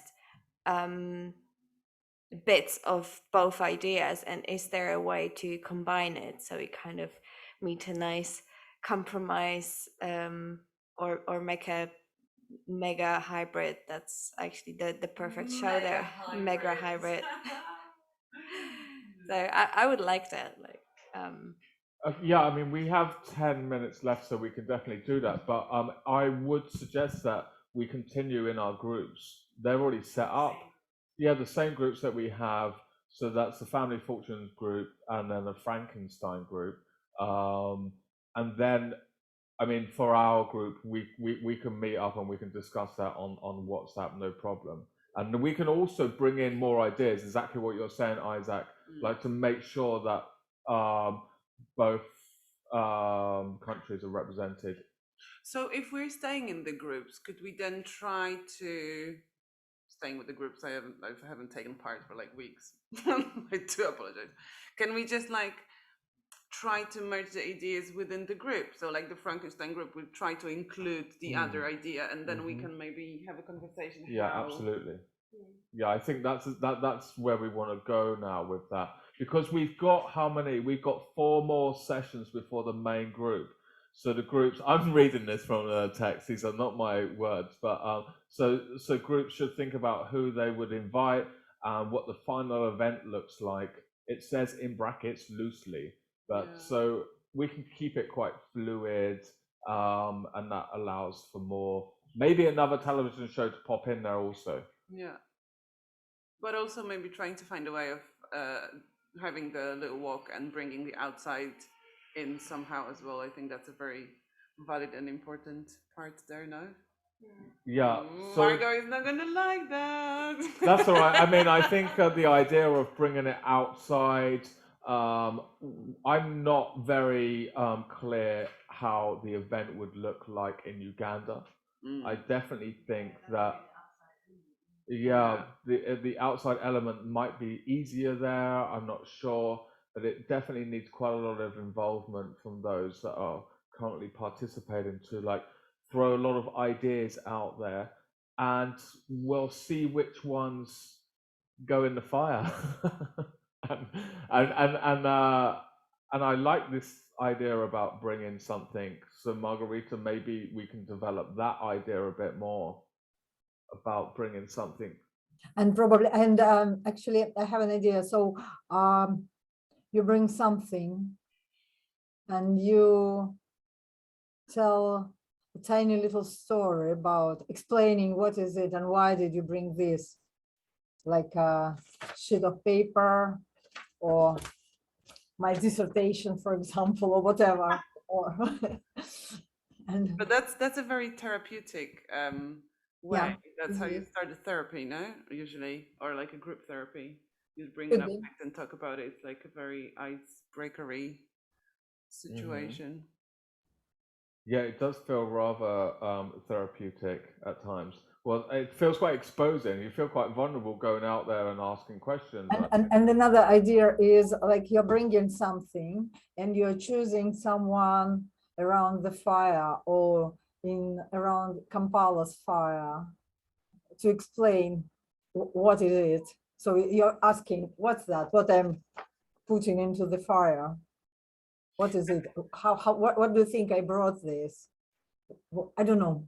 But why would you want to burn something? Because it's a fire. Because but I understand that. But are you wanting to commemorate it? Should keep it going. So we should, from time to time, we would add something. Sure, but the point I'm making is it to commemorate something, or is it to banish it and to forget about it? I don't think so. Not that could be different because, you know, I can bring some, I don't know, something wooden I found on my way. Let's say I'm walking through a park to the tube station to arrive to Richmix, and they found a wooden log or whatever, and they brought it just to keep the fire going. Timna, why don't you jump in? You're quite keen to speak. I can only say in that case about my individual idea of like burning things. We were discussing, Henry, Lucy and I were discussing at one point that for people who might be too shy to say something open or about their taboos, to write it down on a paper, and so that it is not like public or no one can see it, then you burn it into the fire. Yeah, and the other one, from my personal point of view, was more like about like I don't like taboos, so I think it's but I, of course they exist, and I also kind of live with taboos, but you then can like really burn them in the fire and say like, okay, I'm gone, yeah, the taboo is gone. Yeah. But I can I ask another question, which is not really related to that, but more to the fact that Teddy, you just earlier mentioned about the venue in Uganda, in Kampala. Do we have, I think Wabwiri gave us more information, but or like what does the venue look like in Kampala? That would be my question. I don't know if anyone from I'll check that question out to those in the studio if they can help us out there. I'm not sure, but I encourage all those participants to put pressure on, say, Wabwiri, and say, come on, what's going on? I want to know what space we've got to work with, what's it look like, what are the possibilities. It is now that I think we want to be asking those questions, because we've got like 4 more sessions to flesh this out a bit more, and they're going to go rather quickly. Does anyone have any ideas already about outdoor space and how they might want to use it, or indoor? Or maybe there's some more questions about what came up today at all? No, we've got 6 minutes left. Yeah, here we go. The mic's coming over. Here you go. Hi, yeah, I was trying to find the TikTok page, but what it is, there's this shop, a stationery shop somewhere in London, and people can submit taboo topics, and it's like a confession, and the shop owner just kind of sits down there and like reads out these very like taboo things, and it's just a way for the people who write it to kind of release in some way. But if I can find the page, I will pop it in the comment section. I mean, pop it in the chat. Or maybe I can share it somehow. But it just reminded me of what you were saying about the taboo topics and the fireside conversations. So yeah. And it reminds me when you say that about how there's that thing about having a nice lock and then put it on a bridge somewhere where people like lock their love together. And I wonder whether you can lock a taboo against something to like almost forget about it. Maybe it's at the end of a pier. Instead of memorializing someone with some flowers, that you kind of do the opposite with a taboo is, I don't want that taboo. Yeah, It can go out there I don't somewhere. need it. Yeah. If you can remember what that shop is, I'm that would gonna be have a great. little I thought you were look. going to talk about Cornelius and Son, which is a lovely little. I can ask Isaac. Isaac, Yes, please. And if this means something, if people bring things or put something into the fire, if it means something, if it symbolizes something, or just put it into the fire and whatever. I'm not really sure, but I personally like the idea. I'm not sure, but let's burn the shit out of it. Yeah, I can tell by your smile you like the idea. Okay, so I just need to remind people that the next session is on Thursday, the 26th May at 3 p.m. All right. That's UK time. That's 5 p.m. Uganda. And that's followed by a live Talkaoke, which is here in the studio, right? Is it a Thursday? Yeah, it's a right, Thursday. It's on a Thursday. So, Of course.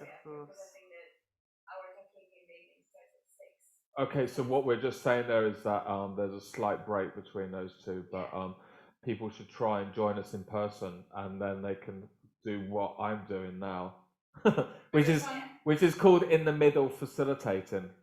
But I reckon we can come up with a better name than a Middle facilitating? almost. Yeah, pretty much. Thank you very much. So, okay, we are gonna. Any final thoughts? Should we go around final thoughts for people? Probably we forgot Teddy, Mikey. You're signed as Mikey at the moment. Okay, I won't worry about that if you don't. Okay, Mikey, Teddy, do you remember in our group and Isaac, we discussed something like we mentioned a discussion at the final show of local communities issues and to find what is in common and what is different in, let's say, the UK and in Uganda. Do you remember this or not? I vaguely. This is your final thoughts, so. Yeah, just to recap it. I will have to check over my memory bank. Okay. But thank you. Anyone else? What about Isaac, Dorothy? Have you got some final thoughts for us? Irene? The only point that I have is I was also like Isaac. I didn't understand the whole issue of everything, but at least like the more you all explain, the more I get it, and I tend to get more new ideas, and also it's really good. Good. Keep sharing those ideas when you have them. Yes. Thank you. Teddy, may I please? Irene, go for it. Yeah, I think as we were sharing, I remember there's a class when we were talking about what problem our show would be solving. So I think it's also something that we need to keep on going back to, you know, not problem per se, but what is it that we want to address, even like with the campfire. I know that when Margarita mentioned, you know, people burning things, there was the whole issue of it's a bit therapeutic, you know, but I think it would be solving, okay, not solving, but like tapping into maybe an area of someone's life that might need more attention, you know. So yeah, I think we as a group, as groups or different groups, we need to make sure that we are still addressing or trying to bring a solution, not a solution, but you know what I mean. Yeah. Okay, thank you. We've hit the time now of 2 o'clock. So we are going to wind this down. It is now.